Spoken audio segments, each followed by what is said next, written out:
אני רוצה לעבור לדבר על מה שקרה בסוף השבוע בארצות-הברית, והתחלנו לדבר. תחילה נראה את הנאום של טראמפ ומה שנגרם בעקבותיו ביום רביעי. בואו נראה. We have come to demand that Congress do the right thing and only count the electors who have been lawfully slated. I know that everyone here will soon be marching over to the Capitol building to peacefully and patriotically make your voices heard. Today we will see whether Republicans stand strong for integrity of our elections, but whether or not they stand strong for our country. I want to thank you all. God bless you, and God bless America. Thank you all for being here. This is incredible. Thank you. כן, ועכשיו אני רוצה לצרף אלינו לשיחה, אורח מיוחד מארצות הברית, צרף אלינו לשיחה את נוסנצ'וק, אסטרטג ויועץ לממשל אובמה ולמפלגה הדמוקרטית, ואיש קשר לאוכלוסייה היהודית בארצות הברית. אנחנו נעבור כרגע ברשותכם לדבר באנגלית. Good evening, Matt. We can say now Democratic Party's point person for the Jewish community, right?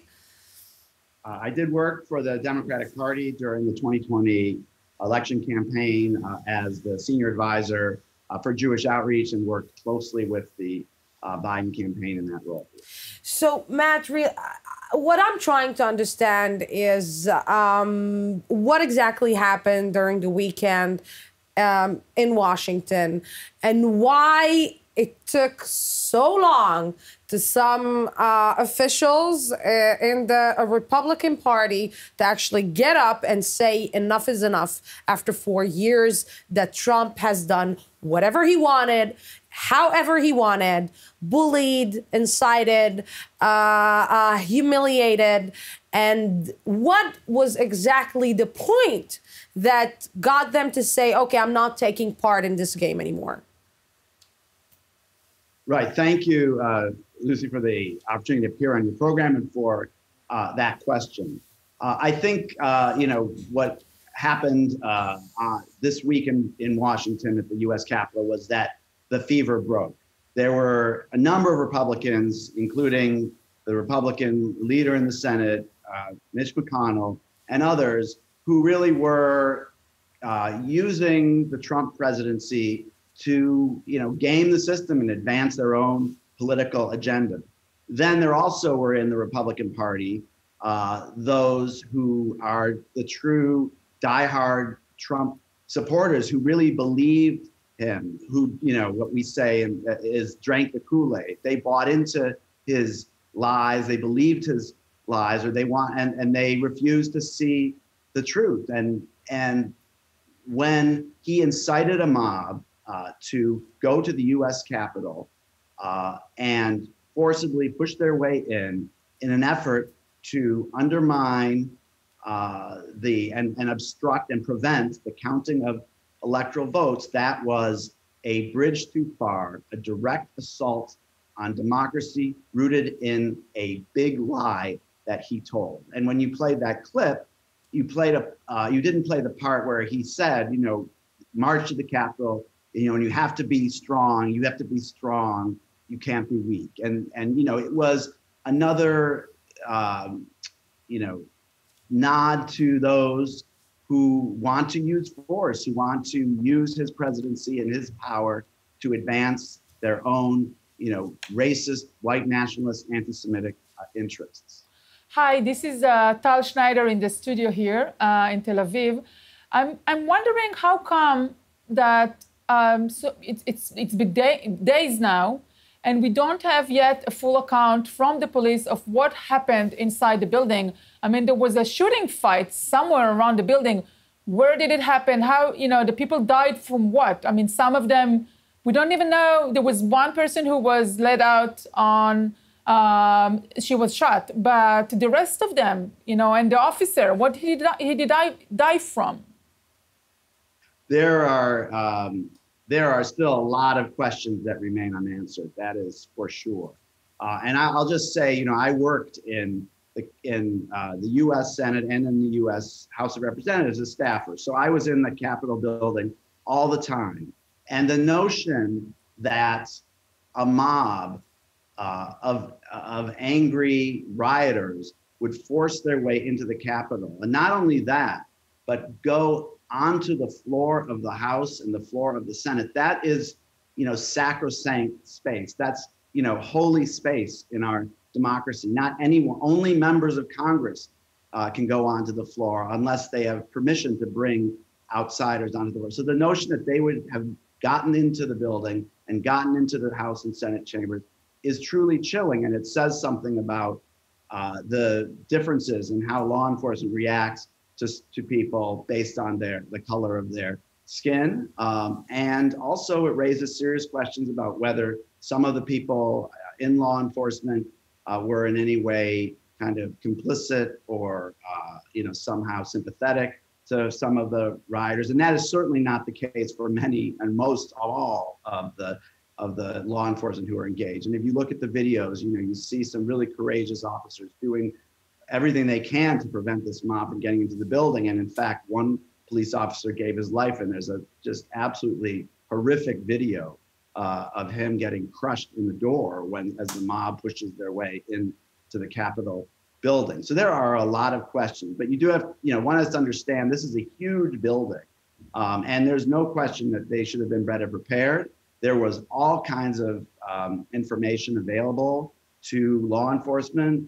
It was out there, on the internet, in chat groups about, individuals talking about going to Washington armed and going to the Capitol on January 6th to make a last stand. So there was definitely a significant failure here, and it's going to take a while to sort out where all the various responsibilities lie. But I have a number of friends who work on Capitol Hill and members of Congress as well, and read their accounts, and it was just incredibly chaotic and scary. And there were,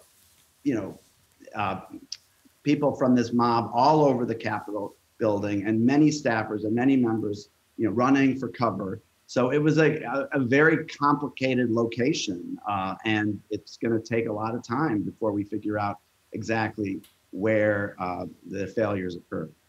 I'm trying to understand what are the chances to actually activate the 25th Amendment, and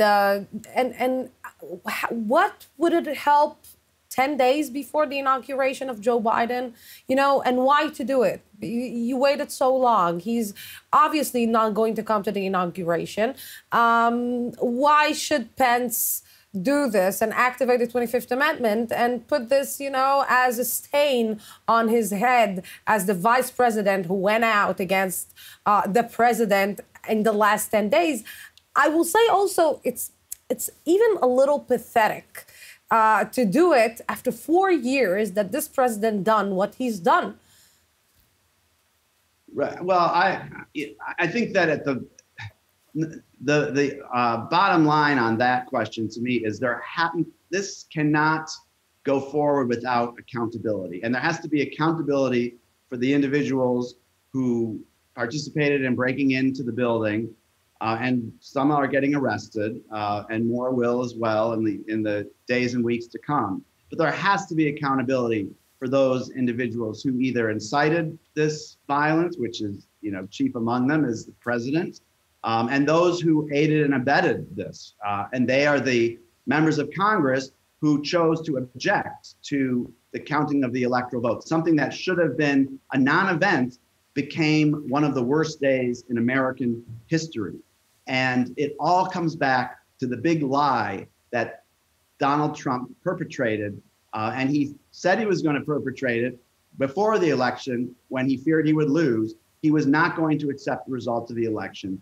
And he's made up a whole host of lies about how he was prevented from victory and that it actually was a landslide. And, he lost dozens of cases in court, judge after judge, including judges he picked rejecting his arguments.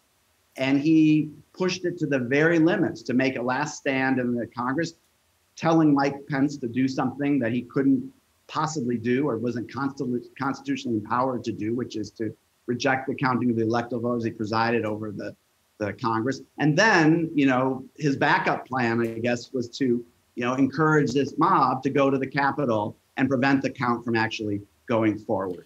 And when you look at the language of the 25th Amendment, it talks about conduct that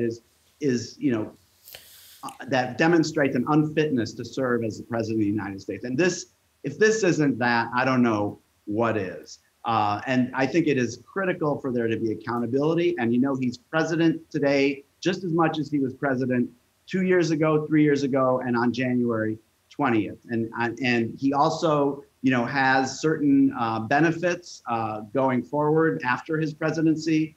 If he's impeached, convicted, removed from office, or if the 25th Amendment is exercised, there are issues or questions about what of those privileges and benefits would remain with him.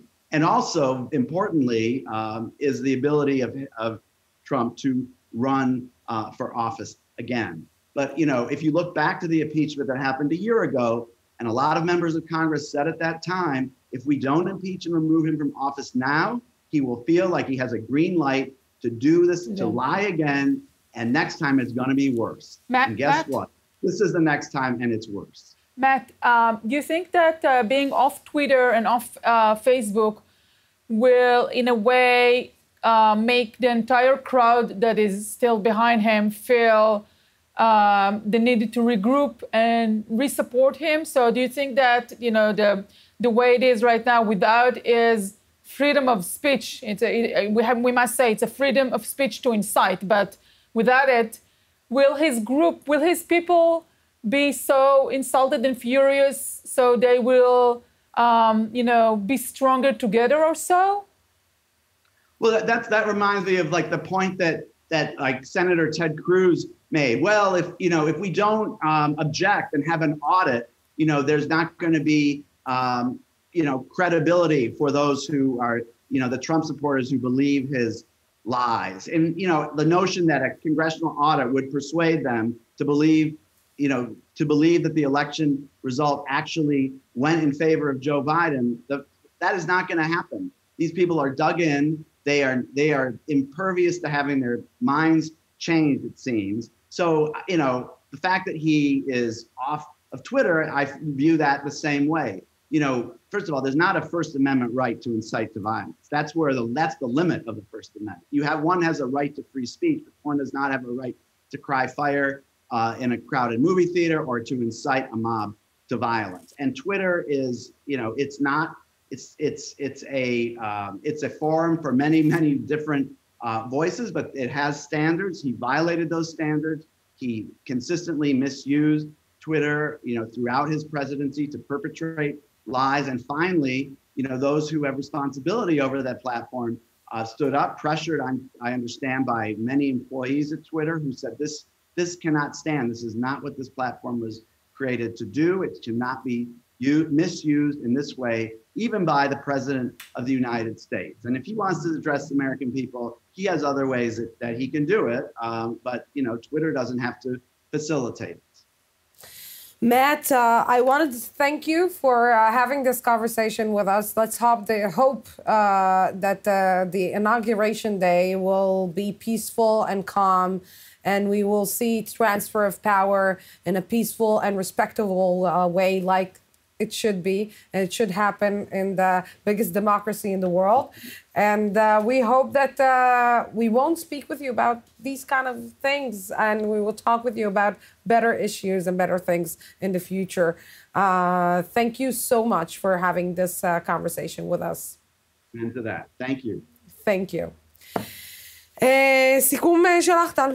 אירועים מדהימים, באמת יום שהיה היסטורי במובן השלילי של המילה, ומה שהכי עצוב זה שכולם הבינו שזה מה שיקרה. אני זוכרת כמה דיברנו, האם אחרי הבחירות יהיה שקט, כולם ידעו שזה מגיע חוץ ממשטרת הקפיטול, זה מזעזע, ולדעתי הסיפור הזה לא נגמר. הסיבה שאני חושבת שהמשטרה שם עדיין לא הסבירה מה קרה, זה שפלוסי צריך להגיד, העיפה ישר את שני המפקדים הרלוונטיים, אז אנחנו נמצאים עם הרבה חוסר מידע, לא נגמר הסיפור, האם הוא רמז גם, האם היה שיתוף פעולה מתוך הבניין, שאלה מאוד גדולה, וכן, אני מתכוונת בכל מקרה ב-20 בינואר לקום באמצע הלילה לצפות בהשבעה. זה הולך להיות מאוד זה מאוד מאוד חשוב. מעניין. אחרי שנים של סיקור של כל טראמפ ושל כל מערכות הבחירות, אני חייבת לראות את האירוע הזה. כן. טל שניידר, תודה תודה רבה. רבה.